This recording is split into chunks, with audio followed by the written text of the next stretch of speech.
नमस्कार मित्रों, आज हम आपको प्राचीन भारत की उस सभ्यता की यात्रा पर ले चलेंगे जिसने हमारी संस्कृति की नींव रखी। आर्य सभ्यता। एक आर्य शब्द और पहचान। आर्य शब्द संस्कृत से आया है जिसका अर्थ है श्रेष्ठ, उदात्त और संस्कारी मनुष्य। आर्य लोग वैदिक धर्म के अनुयायी थे। उनके जीवन का आधार परिवार, समाज और धर्म था।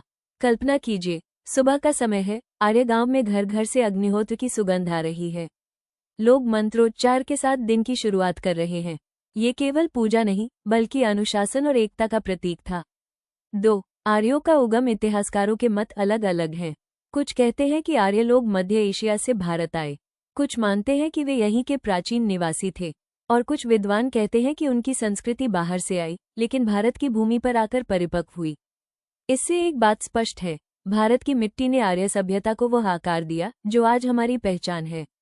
3 धर्म और आस्था। आर्य समाज का जीवन धर्म पर आधारित था। उनके मुख्य सिद्धांत थे सत्य, धर्मपालन, परोपकार और नैतिकता। यज्ञ और अनुष्ठान उनके जीवन का हिस्सा थे। प्रत्येक ऋतु में यज्ञ आयोजित होते, पूरा परिवार और गांव इसमें भाग लेता।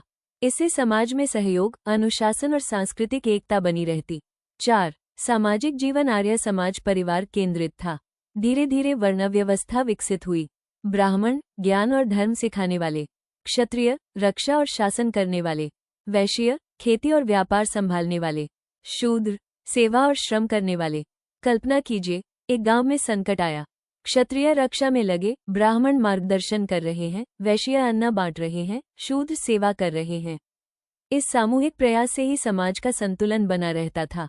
5 आर्थिक जीवन। आर्य समाज का मुख्य आधार था कृषि। वे गेहूं, जौ, धान की खेती करते थे।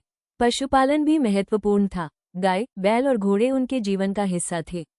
व्यापार और हस्तकला से समाज संपन्न बनता था। बाजार केवल आर्थिक केंद्र नहीं बल्कि सांस्कृतिक संवाद का स्थान भी था। 6 कला और संस्कृति। संगीत, नृत्य और स्थापत्य उनके जीवन का अविभाज्य अंग थे। मंदिरों और यज्ञस्थलों में शिल्पकला दिखाई देती थी। त्योहारों पर गीत और नृत्य से पूरा समाज आनंद में डूब जाता था। 7 शिक्षा और गुरुकुल। आर्य समाज की शिक्षा प्रणाली अद्वितीय थी। गुरुकुल में विद्यार्थी गुरु के साथ रहकर वेद, उपनिषद, गणित, खगोलशास्त्र, आयुर्वेद, युद्धकला और संगीत सीखते थे। ये केवल शिक्षा नहीं बल्कि जीवन की कला थी। कैसे जिए, कैसे समाज की सेवा करें और कैसे नैतिकता निभाएं। 8 स्त्रियों का स्थान। स्त्रियां शिक्षा, कला और धार्मिक अनुष्ठानों में सक्रिय थीं। वे केवल घर तक सीमित नहीं थीं बल्कि समाज के सांस्कृतिक और नैतिक मूल्यों को संभालती थीं। 9 युद्धकला और सुरक्षा। क्षत्रिय वर्ग को युद्धकला का प्रशिक्षण दिया जाता था। तलवार, धनुष बाण, रथ और घुड़सवारी ये सब उनकी पहचान थे। युवक शौर्य और अनुशासन के प्रतीक बनते थे। इससे समाज सुरक्षित और सशक्त बना रहता। 10 निष्कर्ष। मित्रों, आर्य सभ्यता ने भारत को धर्म, शिक्षा, कला, संस्कृति और सामाजिक व्यवस्था का वो खजाना दिया जिसकी गूंज आज भी सुनाई देती है। हमारे त्योहार, हमारी परंपराएं, हमारी शिक्षा और यहाँ तक कि हमारी नैतिक सोच, इन सब पर आर्य सभ्यता की छाप है। इसलिए आर्य सभ्यता केवल इतिहास का एक अध्याय नहीं बल्कि भारतीय संस्कृति का शाश्वत आधार है। धन्यवाद। आर्य धर्म और यज्ञ परंपरा। आर्य समाज का धर्म केवल आस्था नहीं बल्कि जीवन का नियम था। उनके मुख्य सिद्धांत थे सत्य, धर्मपालन, परोपकार और नैतिकता। हर घर, हर गांव में यज्ञ आयोजित होते। कल्पना कीजिए, वसंत ऋतु का समय है, गांव के मध्य अग्निकुंड जल रहा है, ब्राह्मण मंत्रोच्चारण कर रहे हैं, क्षत्रिय सुरक्षा संभाल रहे हैं, वैश्य अन्न दान कर रहे हैं और शूद्र सेवा में जुटे हैं। यज्ञ के धुएं में केवल आस्था ही नहीं बल्कि समाज की एकता झलकती है। योजक चिन्ह, योजक चिन्ह, योजक चिन्ह। 2 सामाजिक संरचना। आर्य समाज परिवार आधारित था। हर परिवार समाज की एक इकाई था।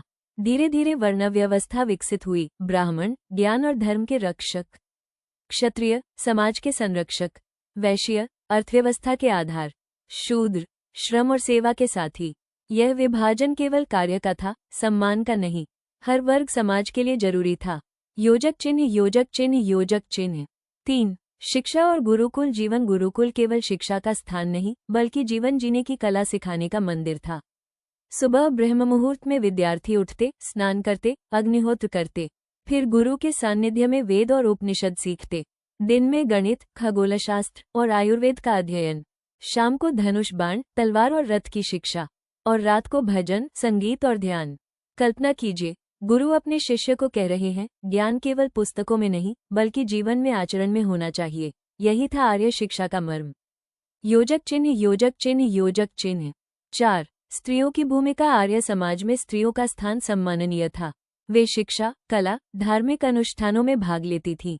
गृहिणी के रूप में वे परिवार की धुरी थीं और विदुषी के रूप में वे समाज की प्रेरणा।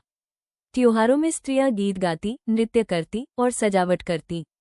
उनकी भागीदारी से समाज का सांस्कृतिक जीवन जीवंत हो उठता था।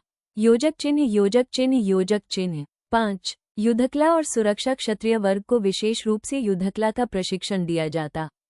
तलवार और ढाल, धनुष बाण, भाला और रथ, ये सब उनका गौरव था। युवक रणभूमि में शौर्य दिखाकर अपने गांव की रक्षा करते। युद्धकला केवल लड़ाई नहीं बल्कि अनुशासन और साहस का प्रतीक थी। कल्पना कीजिए, एक युवा क्षत्रिय रणभूमि में खड़ा है। उसके गुरु ने उसे युद्धकला सिखाई है, गांव ने उसे आशीर्वाद दिया है। वो अपने प्राण देकर भी समाज की रक्षा करेगा। यही था क्षत्रिय धर्म। योजक चिन्ह, योजक चिन्ह, योजक चिन्ह। 6. कला और संस्कृति। आर्य जीवन केवल युद्ध और खेती तक सीमित नहीं था। उनकी आत्मा संगीत, नृत्य और कला में बसती थी। उत्सवों में गीत गूंजते, मंदिरों में शिल्पकला चमकती और चित्रकला से जीवन रंगीन बनता। गांव का कोई उत्सव देखिए, बच्चे खेल रहे हैं, युवक गा रहे हैं, स्त्रियां नृत्य कर रही हैं और बुजुर्ग कहानियां सुना रहे हैं। यही था आर्य समाज का सांस्कृतिक उत्सव। योजक चिन्ह, योजक चिन्ह, योजक चिन्ह। 7. निष्कर्ष। दोस्तों, आर्य सभ्यता ने हमें धर्म का मार्ग दिखाया, शिक्षा का महत्व समझाया, समाज में संतुलन सिखाया और कला के माध्यम से जीवन को रंगीन बनाया। आज भी जब हम अपने त्योहार मनाते हैं, जब हम परिवार और समाज की बात करते हैं, जब हम शिक्षा और नैतिकता की चर्चा करते हैं, तो उसमें कहीं न कहीं आर्य सभ्यता की गूंज सुनाई देती है। यही कारण है कि आर्य सभ्यता भारतीय संस्कृति का अमर आधार है। आर्य समाज का आर्थिक जीवन। आर्य समाज का आधार था कृषि। वे गेहूं, जौ, धान, बाजरा और फल फूल की खेती करते थे। नदियों के किनारे सिंचाई व्यवस्था बनाते, बैलों और हल से खेती करते। पशुपालन भी उनके जीवन का महत्वपूर्ण हिस्सा था। गाय केवल दूध का साधन नहीं बल्कि धन और समृद्धि का प्रतीक मानी जाती थी। घोड़े युद्ध और यात्राओं के लिए, बैल खेतों के लिए और भेड़ बकरियां कपड़े और भोजन के लिए उपयोगी थीं। व्यापार भी धीरे धीरे बढ़ा। गांव-गांव में बाजार लगते, जहां अनाज, कपड़ा, धातु और हस्तकला का लेन देन होता। ये केवल आर्थिक लेन देन नहीं था बल्कि सांस्कृतिक संवाद का भी केंद्र था।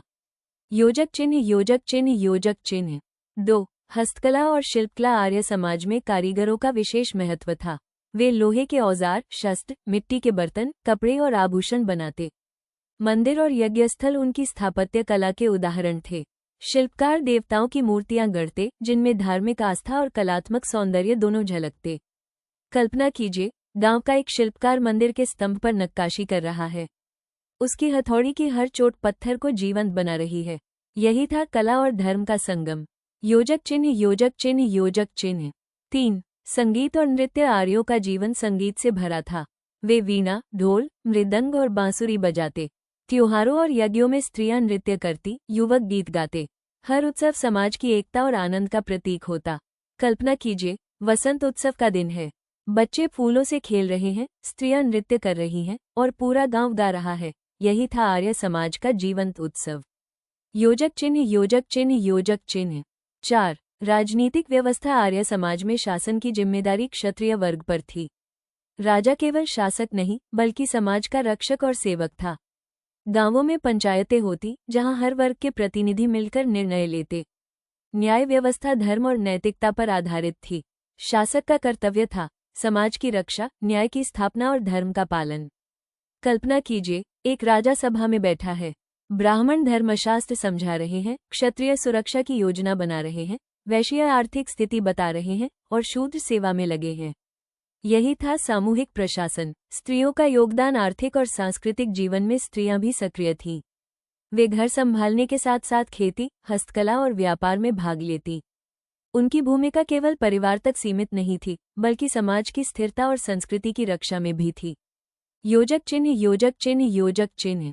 6. आधुनिक भारत पर प्रभाव। आर्य सभ्यता का प्रभाव आज भी हमारे जीवन में स्पष्ट दिखाई देता है। हमारी शिक्षा पद्धति में अभी भी गुरु शिष्य परंपरा की झलक है। हमारे त्योहारों में यज्ञ, पूजा और सामूहिक उत्सव की परंपरा है।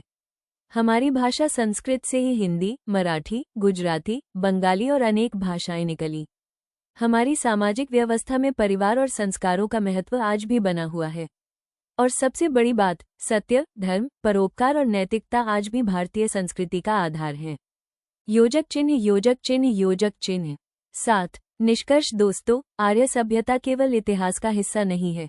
ये हमारी संस्कृति, हमारी परंपरा और हमारी पहचान की जड़ है। कृषि, व्यापार, कला, शिक्षा, धर्म और राजनीति, हर क्षेत्र में आर्यों की दी हुई नींव आज भी हमें दिशा देती है। इसलिए कहा जा सकता है, आर्य सभ्यता भारत के लिए केवल बीता हुआ कल नहीं, बल्कि आज और आने वाले कल की प्रेरणा है। धन्यवाद।